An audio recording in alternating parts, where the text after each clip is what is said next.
कि आप भी देखें कि भारत ने इलेक्शन तो जीत लिया, भारत में बीजेपी की जानिब से जो विक्ट्री सामने आई वो एक्सपेक्ट तो नहीं की जा रही थी, लेकिन उसके बावजूद आप क्या देखते हैं सीडीएस की जानिब से जो बात की गई है, जो इल्ज़ाम लगाया गया है, इसमें क्या सदाकत है?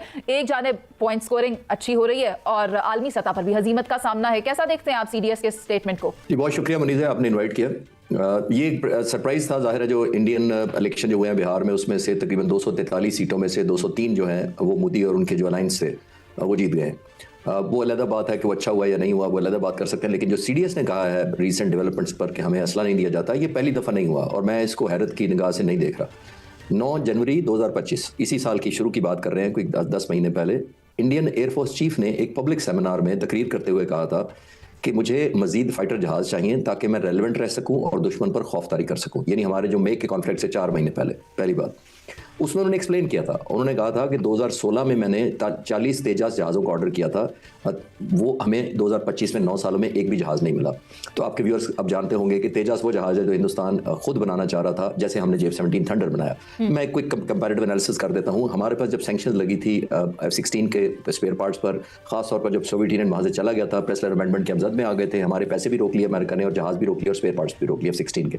तो हमने, और उस वक्त की क़यादत को मैं सलाम करना चाहूँगा जिन्होंने ये फोर्सी किया कि हम आने वाले वक्तों में सैंक्शन इसी तरह शायद सामना करते रहेंगे। तो हमने एक F-17 थंडर का प्लान किया 1995 में, लेकिन हमसे 10 साल पहले हिंदुस्तान ने प्लान किया था 1985 में तेजस बनाने का।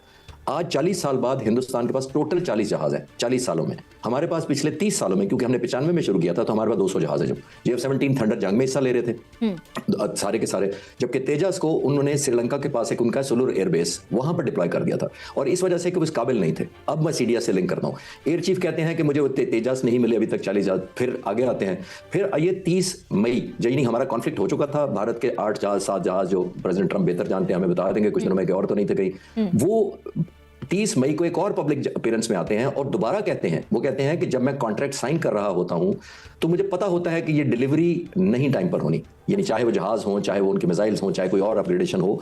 तो एयर चीफ कह रहा है कि जब साइन करते वक्त मुझे पता होता है कि डिलीवरी टाइम पर नहीं होती। एक बात, इससे मैं एक और नतीजा अखज़ करके आपके सवाल को कंक्लूड करना चाहूंगा। देखिए, ये एक माइंडसेट है जो आपके नीचे सोल्जर, सेलर, एयरमैन सब में जाता है। अगर आपकी लीडरशिप में एक एलिमेंट ऑफ डिसअपॉइंटमेंट, फ्रस्ट्रेशन या होपलेसनेस होती है, तो आपके down to all airmen, technicians, pilots तो जाता ही जाता है, सबको जाता है कि हमारा एयर चीफ बददिल है, हमारी तवक्कुआत पूरी नहीं हो रही। अभी आखिरी बात ये देखिए कि अभी उनका MiG-21 जो अभी उन्होंने ग्राउंड किया सितंबर में, वो क्यों खींचते आ रहे थे, इसको चलाई आ रहे थे पुराने होने के बावजूद। सब लोग उसको फ्लाइंग कॉफिन कहते थे, लोग कहते थे ये विडो मेकर है, यानी बेवाएं बनती हैं इसके जहाज जो उड़ाने वाले होते हैं।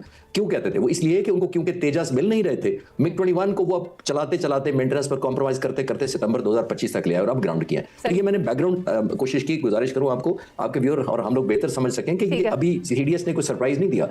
इंडियन एयरफोर्स चीफ, जो सबसे ज्यादा टेक सेवी सर्विस होती है यानी तीनों सर्विसेज में से, वो ये कह रहे हैं कि मुझे ना पार्ट्स मिलते हैं, मैं दुश्मन पर दाग कैसे बिठाऊं, यानी खौफ कैसे रखूं, ना इनका मेक इस काबिल है, ना इनके तेजस इस काबिल थे, और जो काबिल जहाज इन्होंने लिए थे राफेल, वो पाकिस्तान ने इस काबिल नहीं छोड़े। और अब देखें उनके सीडीएस की जानिब से उनकी अपनी हुकूमत पर इल्जाम लगाया जा रहा है। हारिस नवाज साहब, आप मुझे बताएं, आप लद्दाख में सिचुएशन देख रहे हैं, चाइना काफी आगे बढ़ चुका है, आप पाकिस्तान और इंडिया का जो बॉर्डर है वहां पर सिचुएशन देखें, भारत को मुंह की खाना पड़ी है। अब ऐसी सिचुएशन में, इससे पहले भी माजी में एक बार इल्जाम आया था नरेंद्र मोदी के ऊपर कि अपने दोस्तों को वो फैसिलिटेट कर रहे हैं कुछ कॉन्ट्रैक्ट्स की मद में, खा वो अडानीज हो या अंबानीज हो, तो फिर ये बात सच है? बिल्कुल, there is no doubt about it. ये राफेल जहाजों में ये अडानी ने, इन्होंने तो सारा कुछ डील किया इसके अंदर। और आपको याद होगा 2019 में जब हमने जहाज इनके गिराए थे MiG-21 अभिनंदन का, और एक जहाज इनका हमने जो S-30 गिराया था, MiG-29 गिराया था इंडिया के अंदर, तो उस वक्त इसने कहा कि काश मेरे पास राफेल जहाज होते। जब राफेल आ गए तो कौन सा 30 मार लिए, राफेल का मलबा भी उठाना था वो। और इना अनट्रेन्ड पायलट्स हैं, मशीन के ऊपर इनका कॉन्फिडेंस नहीं है, अनट्रेन्ड फौज है, ट्रस्ट नहीं है अपने कमांडर्स के ऊपर, ट्रुप्स का। अब अगर चीफ ऑफ डिफेंस स्टाफ ये बात कर रहे हैं अब इस लेवल के ऊपर, इमेजिन करें उस फौज का क्या हाल हो। वो खुद कह रहे हैं कि ये झूठ बोलते हैं, हमें जब भी कॉन्टैक्ट होता है हमें यही बात की जाती है और मुझे पता था ये नहीं मिलेंगे। अभी उन्होंने ये बात की कि ये झूठ बोलते हैं, कौमी जो एक अहमियत होती है दिफा के लिए भी ये झूठ बोलते हैं। बिलियन डॉलर ले लेते हैं, लेकिन उसके बाद उसके कोई इंडिजिनस प्रोडक्शन नहीं होती है। फिर उसके बाद ये कहते हैं 70% पार्ट खुद बना रहे हैं, बिल्कुल झूठ बोलते हैं। कोई मोहब्बत नहीं है, कोई मुल्क से मोहब्बत नहीं है। मुल्क को इस वक्त ये सब चीज़ों की ज़रूरत है, लेकिन हमारे पास जहाज़ नहीं है। तेजस आपके सामने, खालिद चिश्ती साहब ने आपके सामने बात कर दी। हमने उसके बाद कहाँ के काम J-17 में J-10 में चले गए, दुनिया को एक्सपोर्ट कर रहे हैं। HIT में हम अपने टैंक्स बना के कर रहे हैं, छोटे जहाज बना रहे हैं, फिर J-10 J-17 इसके हमारे ऑर्डर आ रहे हैं। पाकिस्तान में फैक्ट्री में देखिए हम क्या कर रहे हैं, and they are doing nothing, सिर्फ पैसा बना रहे हैं, कट्स ले रहे हैं। पॉलिटिशियन के करप्ट हैं, जो इनके ट्रूप्स का दुनिया में जो खुदकुशी रेट सबसे ज़्यादा है, इसलिए ज़्यादा है कि वो उनको एक दूसरे को पता है कि वो ट्रस्ट नहीं है कमांडर्स के ऊपर से, उनको जो मार पड़ी है, मारा के बाद उसके बाद ये कुछ नहीं कर रहे हैं, बातें कर रहे हैं। तो इन चीज़ों को देखा जाए तो इससे ये पता चलता है कि इंडियन इस वक्त फौज का अपने कमांडर्स पर ट्रस्ट नहीं है, कमांडर्स का अपनी लीडरशिप पर ट्रस्ट नहीं है। जो इनकी मिनिस्ट्री ऑफ डिफेंस प्रोडक्शन है वो बिल्कुल जीरो काम कर रही है, वो भी इस पर कोई ट्रस्ट नहीं कर रहे हैं। These are very serious thing. इसको देखते हुए I think we should be thankful कि हमारे पास डिफेंस में, एयर फोर्स में, पाकिस्तान आर्मी में हमारे जो एयर चीफ और फील्ड मार्शल आसिम मुनीर है, they are doing a national cause और बड़ी कमिटमेंट के साथ काम कर रहे हैं, जो हमने करके दिखाया दुनिया में, पाकिस्तान की इज्जत जो है वो आसमान पे पहुंचा दी है।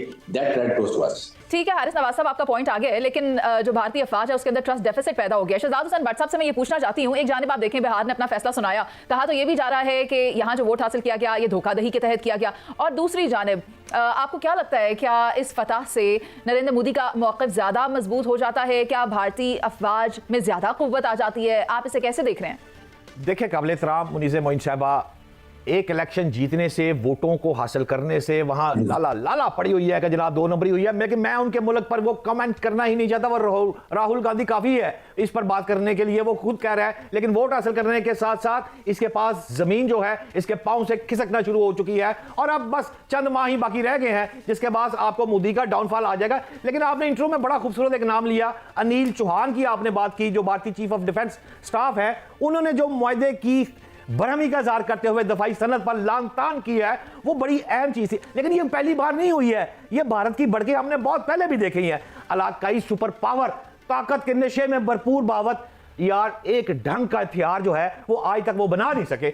आप अर्जेंटाइन की बात कर ले, अभी काबिल एहतराम खालिद चिश्ती साहब ने फरमाया तिजाज त्यारे की बात की है, और यार एयर कमोडोर साहब वो शख्स है जो कि भारत के त्यारे को भगाता रहा है, ये तो खुद उड़ा के अफगानिस्तान की हिफाजत करने वालों में से वो एक है। आप तिजाज त्यारे की बात करें, तमाम फ्लॉप प्रोजेक्ट की बात कर रहे हैं। भारत ने मुझे एक तो चीज बता दे, आज तक उसने बनाया क्या है? टकेदा कम नहीं की था, सिर्फ ये मैं सुपर पावर हूं, ये उसका स्टाइल है। लेकिन छोड़े आप अनिल चौहान साहब को, आप एक बड़े आदमी की बात कर ले। बड़ा आदमी उनका एक और है, AP सिंह साहब। वो कहते हैं, जनाब AP सिंह साहब भारतीय एयर चीफ जो है, वो कहता है कि तेजस मार्क 1 की जो बात करता है, अभी बॉस भी कर रहे थे कि इसमें शमूलियत में ताखीर से हमारा बेड़ा गर्क हो गया जनाब, और इसका इंतजार हम मुसलसल कर रहे हैं। अच्छा, उसको भी छोड़ दे, सिंह साहब को भी छोड़ दे। अगर आप इनके एयर मार्शल और उपराहा की बात कर ले तो वो भी पिट रहा है। मुझे ये समझ नहीं आ रही, ये आजाद घूम रहे हैं भारत में। चलो यार, पाकिस्तान में कुछ अफराद अगर जेलों में पड़ जाता है, कोई जेलों में जाकर लोग रोना शुरू कर देते हैं, वो तो ठीक है। और यार ये तो जेल में भी नहीं है, ये तो आजाद भारत में घूम रहे हैं, फिर रो रहे हैं। लेकिन आखिरी 2 लाइनें मुझे, मैं ये आपको कहना चाहूंगा, अब वक्त आ गया है, अब वक्त ये आ गया है कि भारत जो है ना वो क्लियर हो गया, वो साफ हो गया। इसकी मिसाल है ऊंची दुकान, फीका पकवान, और उसकी फौज भी फीकी है। और असल में शिकस्त खुर्दा जो फौज होती है ना मुनीज़े, वो कभी लड़ ही नहीं सकती।